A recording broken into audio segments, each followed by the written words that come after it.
উমর রাদিয়াল্লাহু তাআলা আনহু যদি কোনো কথা বলেন, সেটা যদি শরীয়ত অনুমোদন না করে তাহলে সেটা বাতিল হবে। তাই সারা পৃথিবীর আলেম ওলামাকে দিন প্রচার যারা করে তাদেরকে সতর্ক সাবধান করে আল্লাহ নবী বলছেন, কাফাবিল মারে কাদেওয়ান আইয়ুহাদ্দিসা বিকুল্লি সামিয়া। একজন বক্তার, একজন আলোচকের মিথ্যুক হওয়ার জন্য এতটুকু যথেষ্ট। একজন লেখকের কলম ধোয়ার পূর্বে কলম ধরে মিথ্যুক হওয়ার জন্য এতটুকু যথেষ্ট যে শরীয়তের কোনো কথা তদন্ত না করেই বলল।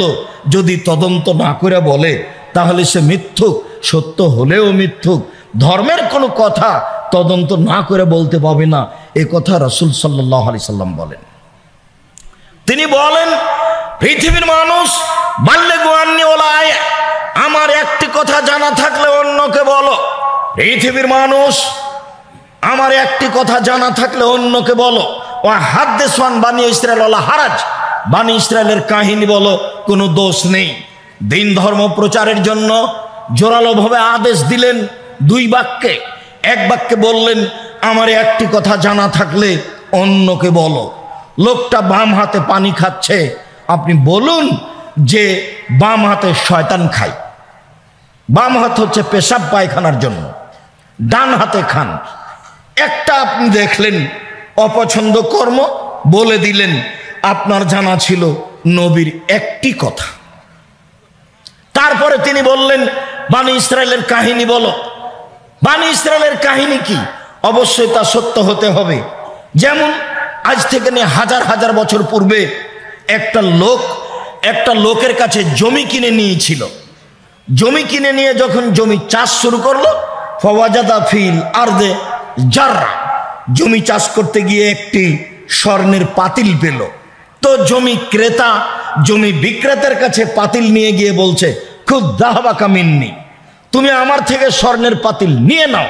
ইস্তারাইতু মিনকাল আরদ ওয়ালা আত্তা মিনকা যাহাব, আমি আপনার কাছে জমি কিনেছি, স্বর্ণের পাতিল কিনিনি।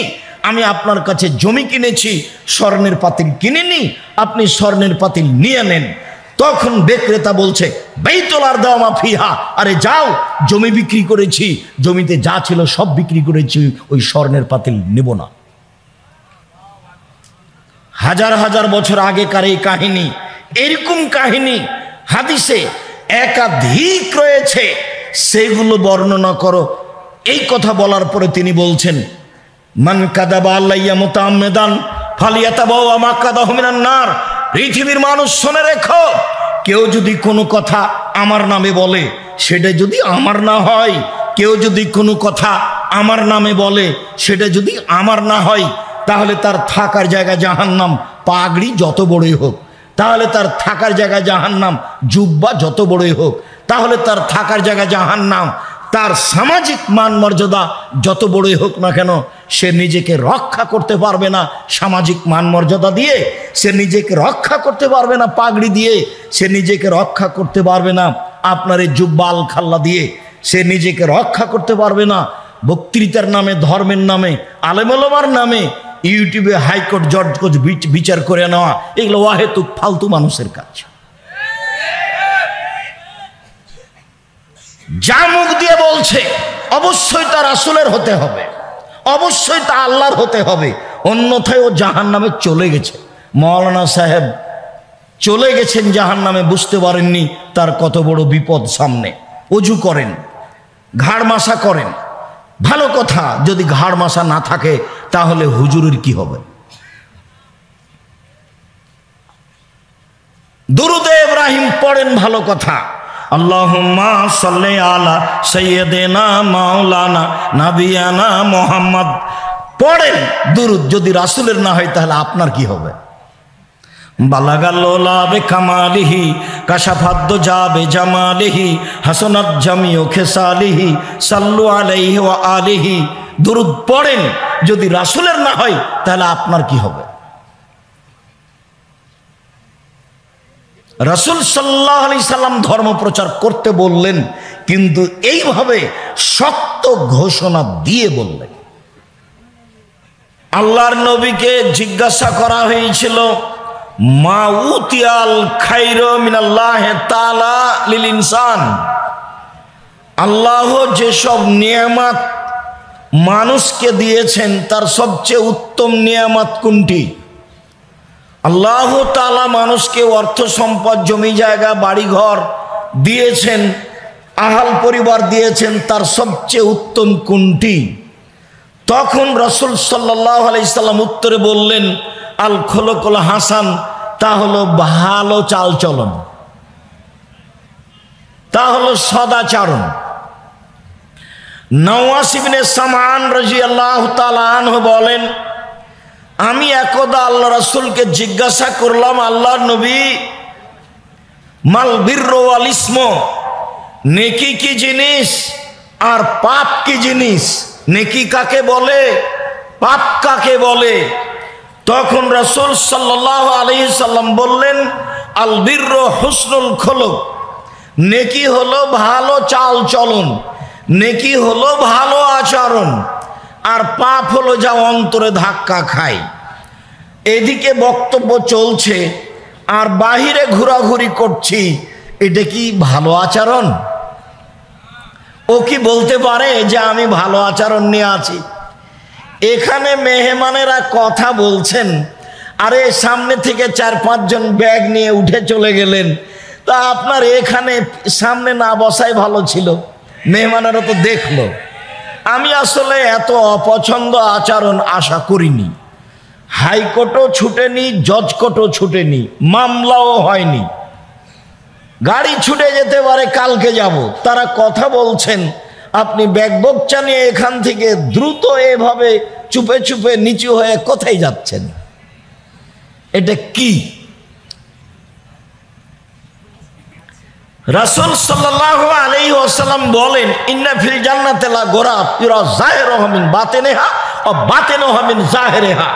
জান্নাতে কতগুলি খুব উন্নত মানের ঘর আছে, যার বাহির থেকে ভিতর দেখা যায়, ভিতর থেকে বাহির দেখা যায়।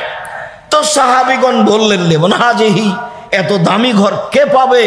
তখন আল্লাহ রাসূল বললেন, লিমান আলানাল কালামা, যার স্বভাব চাল চলন ভালো সে পাবে। আমি আপনাদেরকে আসলে কষ্ট দিতে চাইনি। আমি যেটা চাচ্ছি সেটা হলো এই, যে সালাফি কনফারেন্সে আসাটা যেন আপনাকে সুন্দর করে তুলতে পারে, আসা যাওয়া যেন আপনার জন্য ভালো হয়। প্রথমত আপনি জামিয়া সালাফিয়ার সালাফি কনফারেন্সে যখন আসবেন, তখন মুখে বলবেন, আল্লাহ তুমি জামিয়া সালাফি কবুল করো আর এই সালাফি কনফারেন্সকে কবুল করো।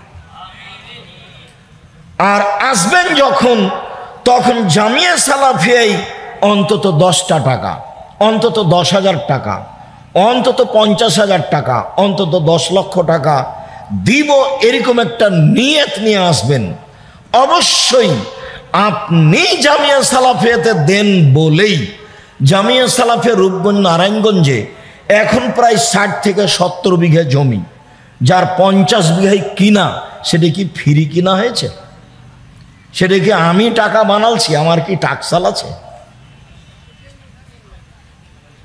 এই যে এত বড় বিশাল মসজিদ, 4 তলা কমপ্লিট দেখা যাচ্ছে, মানে উত্তরবঙ্গে এত বড় মসজিদ নেই। 3000 মানুষ একসাথে একতলাতে সালাত আদায় করতে পারে, চাপাচাপি হলে হয়তো 4000-5000 হতে পারে। তো এইটা তো আর এমনি হয়নি। এই যে একাডেমিক ভবনটা এত বড়, 3-4 হাজার ছাত্র একসাথে ক্লাস করতে পারবে শেষ হলে ইনশাআল্লাহ।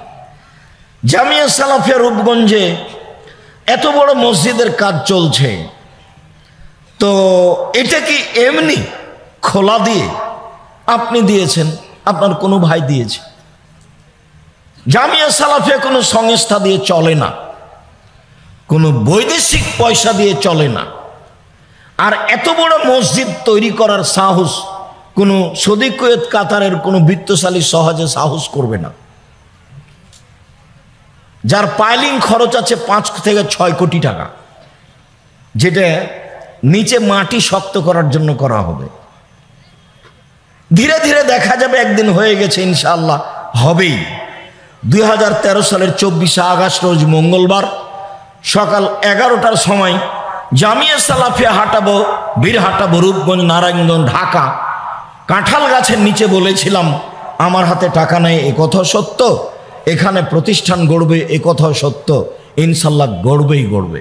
কিভাবে গড়বে তা আমি জানি না, তবে নিশ্চিত গড়বে, অবধারিত গড়বে, গড়বেই গড়বে ইনশাআল্লাহ। সে জামিয়া সালাফিয়ার এখন একদিক থেকে একদিক যেতে 9 পয়েন্ট কম 1 কিলোমিটার। আর এইটা 2016 সালের 17ই ফেব্রুয়ারি রোজ বুধবার।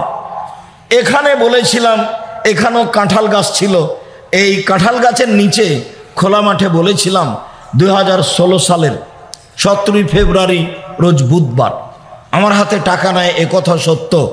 ডাঙ্গিপাড়ায় জামিয়া সালাফে গড়বে, এ কথা সত্য। ইনশাল্লাহ গড়বেই গড়বে। বিরোধিতা করার মানুষের অভাব নেই, চলমান আছে সব সময়। তারপরেও নিজের গতিতে চলতেই আছে। এই প্রাচীরগুলোই তৈরি করতে কতবার বাধা দেওয়া হলো, কতবার বন্ধ করা হলো, কতবার ভেঙে দেওয়া হলো, তারপরে চলছে।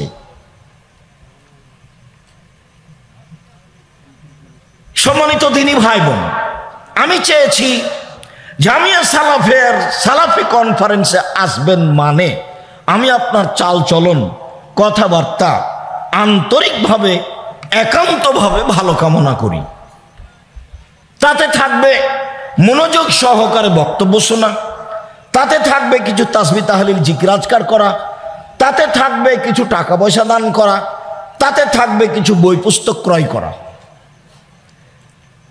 এই যে জিলাপি খেয়ে টাকাটা শেষ করলেন, তো রাসূল সাল্লাল্লাহু আলাইহি সাল্লাম বললেন, যা খেলো তা পায়খানা, যা পড়লো তা পুরাতন, যা দান করলো তা জমা। হাদিস তো বুখারী মুসলিম। আপনার কি?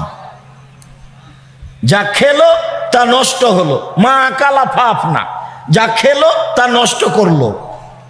অমালাবেসা ফাবলা, যেটা পড়লো সেটা পুরাতন করলো। ওমা আতা ফাক্তানা, যেটা দিল সেটা জমা হলো। তা আপনার কোনটা? এই যে কাল থেকে ঘুরোঘুরি করছেন রাস্তায়, একবার এখানে বসছেন, এখানে ওখানে বসছেন, খাচ্ছেন, এটা তো পেটুক, খারাপ কথা। রাসূল সাল্লাল্লাহু আলাইহি সাল্লাম বললেন খেতে হবে অতটুক যা দিয়েছে টিকে থাকতে পারে, বেঁচে থাকতে পারে। আবার 3 ভাগে খেতে হবে, হাদিস সহিহ। 3 ভাগের 1 ভাগ হলো খাদ্য, 3 ভাগের 1 ভাগ হলো আপনার পানি, 3 ভাগের 1 ভাগ হলো শ্বাস প্রশ্বাস। খাদ্য বেশি হলে অসুখ হবেই, পানি বেশি হলে অসুখ হবেই, বদহজম হবে। শ্বাস প্রশ্বাসের চলাচলে অসুবিধা হলে সমস্যা হবে। সম্মানিত দিনী ভাই বোন, আপনারা কিছুক্ষণ রাসূল সাল্লাল্লাহু আলাইহি সাল্লামের বাস্তব সালাত অবগত হওয়ার জন্য প্রস্তুতি নেন। এই ছেলেরা, যাও, এখানে যত লোক দাঁড়িয়ে আছে তাদেরকে সামনে বসতে বলো। আর তোমরাই কি বেশি নাকি? এত ঘোরাঘুরি করো কেমন? এই দরজার গেটটা বন্ধ করো, বাইরে দেখো কে আছে। যাও, আমার সামনে থেকে সরো, বাম দিকে যাও। যারা প্রশাসনের লোক আছে তারাই দেখছে, তোমরা এই ডান সাইডটা খালি করো, যে পিছনে বসো। আর ঘোরাঘুরি, এসব অপছন্দ চাল চলন ত্যাগ করুন, আপনার জন্য ভালো হবে। আপনি যেভাবে ঘোরাঘুরি করছেন, এটার নাম হলো খেলাফুল মরুয়াত, ভদ্রতা বিরোধী কাজ। আপনার বক্তব্য শোনা যাবে না, হাদিস শোনা হবে না। গতকালকে বললাম, মনে হয় যে আজ যদি উমর রাদিয়াল্লাহু তাআলা আনহু বেঁচে থাকতেন, শতকরা 99 জন বক্তার আজীবন জেল হতো। তার মানে তার বক্তব্য যে দিচ্ছে, একটু পরে ও বসে ওই স্টলে চা খাচ্ছে, বসে গল্প করছে, এটা ভদ্রতা বিরোধী কাজ। যার হাদিস শোনা যাবে না, দাড়ি ছোট আছে, এটা তো চলে না, তার হাদিস শোনা যাবে না। বউ পর্দা করে না, সে বক্তব্য দিয়ে বেড়াচ্ছে। সাতক্ষীরের একজন ভাই এসে বক্তব্য দিলেন বগুড়ায় পর্দার। তা আমি বললাম, আপনার বাড়িতে তো আমি বসেছিলাম, বাড়ির তো সবই ফাঁকা, বউ তো খোলা জায়গায় রান্না করছে, তা আপনি পর্দার বক্তব্য দিচ্ছেন, এটা কেমনে চলে? ঘটনা কি? এইদিকে একটা ঘর, ওইদিকে একটা ঘর, মধ্যে গরুর গাড়ির রাস্তা, তার নাম সাতক্ষীরা। আমি আপনার নিন্দা করতে চাইনি, না, আমার খালি একটা কথা, এভাবে চলে কিভাবে? আপনার স্ত্রী থাকে কিভাবে? আপনার মেয়ে, আপনার বউ কিভাবে থাকে? এটা হয় কেমনে? আপনারা যদি আমরাই ধরেন কথার কথা আপনার বাড়িতে চলে গেলাম দাওয়াত খেতে, ভালোবাসার খাতিরে গেলাম, এখন যতক্ষণ থাকবো ততক্ষণ মনে করবো এটা হলো ট্রেন স্টেশন, মানে পূর্ণ পর্দা বজায় রেখেই থাকতে হবে। সম্মানিত দিনী ভাই বোন, মহান আল্লাহ বলেন হাফিজু আলাস সালাওয়াত ওয়াস সালাতিল উস্তা, পৃথিবীর মানুষ তোমরা 5 ওয়াক্ত সালাত ভালোভাবে সুন্দরভাবে আদায় করো, বিশেষভাবে আসরের সালাত। আসরের সালাত ঠিক ঠিক টাইমে হয় যেন, রাসূলের পদ্ধতিতে হয় যেন, রুকু সিজদা ঠিক মতো হয় যেন। আল্লাহ তাআলা 5 ওয়াক্ত সালাত ভালোভাবে আদায় করার আদেশ দেওয়ার পরে বিশেষভাবে আসরের সালাতের কথাটি উল্লেখ করেন। অবশ্যই আসরের সালাত যদি মানুষ সূর্য ডুবার পূর্বে পড়ে তাহলে তা হয়নি, অন্তত আল্লাহ যে সময় নির্ধারণ করেছেন সে সময়ে হয়নি। একজন মানুষ দিয়ে ধর্ম চলে যার নাম মোহাম্মদ সাল্লাল্লাহু আলাইহি সাল্লাম। পৃথিবীর কোনো মানুষ দিয়ে ধর্ম চলে না। বুজুর্গানে দিন হোক, পীর সাহেব হোক, অলিয়া উলিয়া হোক, কি আবার বুজুর্গানে দিন, কি আবার পীর সাহেব, কি আবার অলিয়া উলিয়া। উমর রাদিয়াল্লাহু তাআলা আনহু যদি কোনো কথা বলেন, সেই কথা যদি নবীর না হয় তাহলে তা বাতিল বলে গণ্য হবে। উমর তার এত ঈমানের ধার ছিল, আল্লাহর নবী বলছেন উমর তুমি যে রাস্তা দিয়ে হাঁটো সে রাস্তা দিয়ে শয়তান হাঁটে না। হাদিস বুখারী মুসলিম, এর নাম উমর। আল্লাহ নবী বলছেন যে উমর আমি জান্নাতে ঘুরছিলাম, দেখলাম একটা খুব সুন্দর ঝকঝকে উচ্চমানের প্রাসাদ, পাশে এক মহিলা পানি নিয়ে ওযু করছিল, বৃদ্ধা মহিলা। আমি জিজ্ঞাসা করলাম বলতে পারো ঘরটি কার? মহিলা বলল ঘরটি উমারের। উমার, যখন আমি তোমার নামটা শুনলাম তখন আমি ঘরটা না দেখাই দেখতে আর ইচ্ছা না করে ফিরে চলে আসলাম। ভাবলাম এত বড় আত্মমর্যাদা অধিকারীর মানুষের ঘরে ঢুকি কি করে, এত বড় মানুষের ঘরে ঢুকবো কি করে, এত বড় মর্যাদার অধিকারী সম্মানিত মানুষের ঘরে ঢুকবো কি করে।